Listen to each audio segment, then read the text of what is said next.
Hello, good morning, good afternoon. I am Ele de Posson, and today I would like to talk to you about emotions.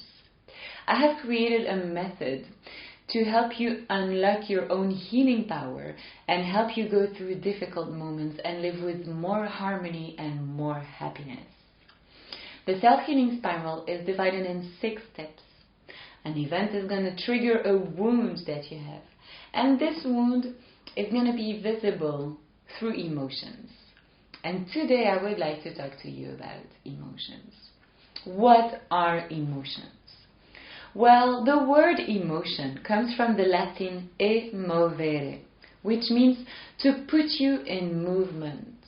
And so the emotions are there to make you move, to make you react, to not let you be passive. For example, when you have fear because you are close to the edge and you might fall, it's to make you go backwards, to actually help you and make you survive, because if you fall, well, it might be finished. So, emotions are there to put us in movement. It's also interesting to observe that emotions can be created by an experience, such as the example that I just gave, but also by thoughts. If you think, for example, of a situation that can be scary, for example, you have to go on a holiday, but you don't hear your alarm in the morning and you miss your plane. Ooh, this is going to bring like stress and frustration and anger already, just thinking about it. And I'm sure it all happened to you that thinking of a worst case scenario was bringing you emotions. And so it's important to notice that emotions can be brought and created by a thought or an experience. And so sometimes we have to pay attention to what we're thinking, because some emotions can be addictive. I'm going to talk about that as well a bit later. It's also important to understand, and that's the third point that I would like to bring to you, is that emotions come to help us heal. When emotions are being released, when emotions are coming, it's actually to be released. It's to help us set a step forward. Imagine that you have a box here with all kinds of emotions, and that it's like knocking on the top of the box to come out. And it's going to come out through the words, through tears, through heat waves. You're going to be all red, for example. Well, it's a way that emotions have to come out. And when you don't let them come out, but you suppress them and you close the box, they're going to knock even harder to come out. So the best way to live in harmony with your emotions is actually to welcome them in a healthy way. Another important thing, I would like to talk to you about emotions today. The fourth point that is really interesting to be aware of is that emotions are actually an end product of a past experience. Let me explain that. The Dr. Joe Dispenza explained this really well in his conferences and in his books. It's that we might live an experience and we're angry. And we don't really express that anger because we're at work, we don't have the opportunity, but we're in a bad mood.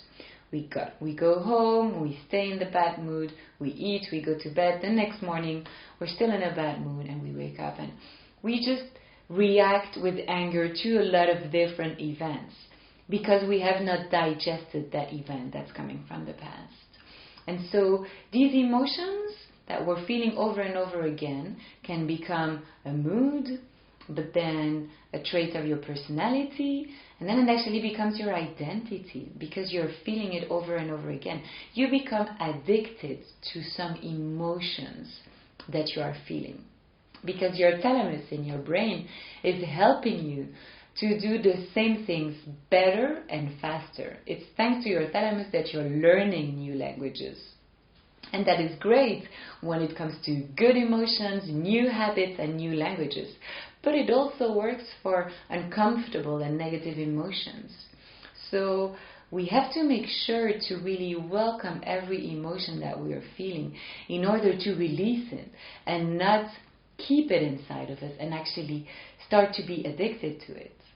So emotions are really an end product of a past experience.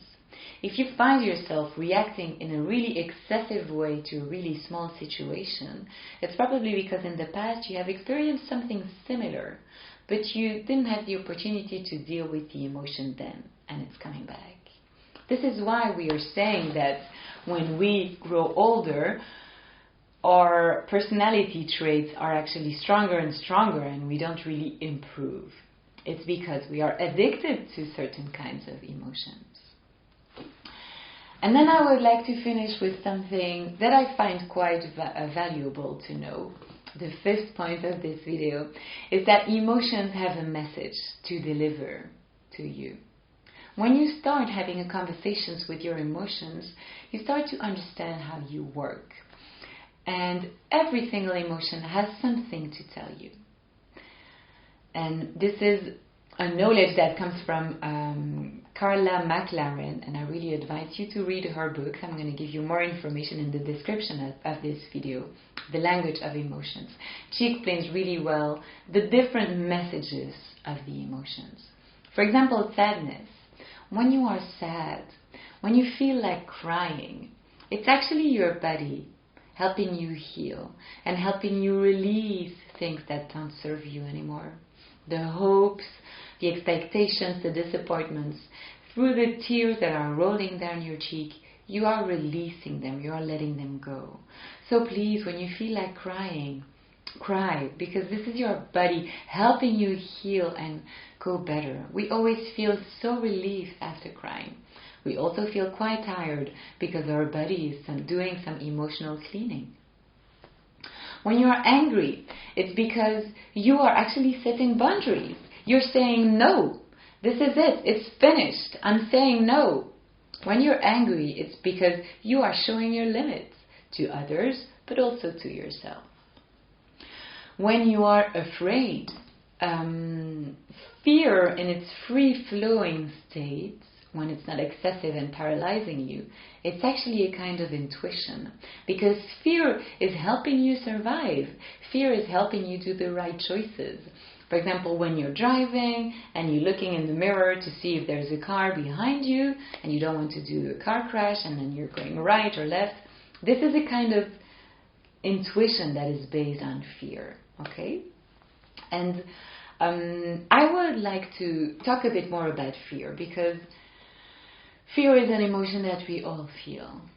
And it's interesting to be aware that we have three kinds of fears. And by identifying which kind of fear you are actually feeling, you can then know how to take care of it. So, the first kind of fear is a natural fear. It's a fear that we will always have. It's the fear I was talking about at the beginning of this video. When you are on the edge of a cliff and you're about to fall, you're going to fear, you're going to be afraid, and you're going to step forward. And this fear is going to save your life. It's a natural fear. It's saving you from danger. We'll always have it, and thank God we have it. The second fear is the fear of the unknown, the fear of the out of comfort. When we were cavemen, we were living in our cave, and it was dangerous to go out of the cave. We could get killed by an animal, we could not have enough water, not enough food, we could get lost, there weren't roads like there are now. So it was pretty dangerous out of the cave. Some people never came back. And so we were afraid of going out of our comfort zone, which was the house. But nowadays, when you go outside your home, you drive, you take the subway, you take a bus, you go to the office, you go to do some groceries. Everything is quite predictable. Nothing should really happen to you. And so this fear, we have it. It's a built-in fear. We'll always have it. But we can master it. We can control it and not let it control us. And it's the people that manage that fear, that dare to go out of the comfort zone, that actually have the most success.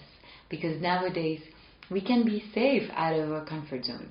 But it's really our archaic brain that is going to think that it's too dangerous and that won't let us go there. And so by observing the facts and really bringing ourselves back in the present, we can then control this fear. The third fear, I call it the fear of the future possibilities. It's when your mind starts looping around and is thinking, but what happens if I do this and if I do that? And it's really like thinking of the future and imagining all the worst case scenarios. Again, it used to be quite helpful at a time where we needed to protect ourselves and make sure that everything would be fine in the future. And so that's why, again, for a reason of survival, we are wondering how we could help ourselves by predicting the future. But nowadays, these things are really useless. And this kind of fear is really something we have to get rid of, because you are only hurting yourself by doing that. And so, again, to take care of that fear, we can bring ourselves back in the present, breathe with our belly, ground ourselves by putting both feet on the ground, bring all our awareness and our consciousness to our feet, and tell ourselves, everything is fine. I do not need to worry about the future. I thank myself for worrying, but I decide now to go back to a place of peace. When you are imagining the worst, tell yourself, I go back to a place of peace now. Breathe with your belly. Bring your awareness to your feet. Keep on going with your day. It's really important to not let that fear control you. There are a lot of other emotions that have really interesting messages, but I really invite you to read the book of Carla McLaren. I'll give the information in the description of this video as well. And this was the main things I wanted to share with you about emotions, because I think that when we are aware of what is happening inside of us, we can live a life that is much more balanced and we are much more at peace with ourselves.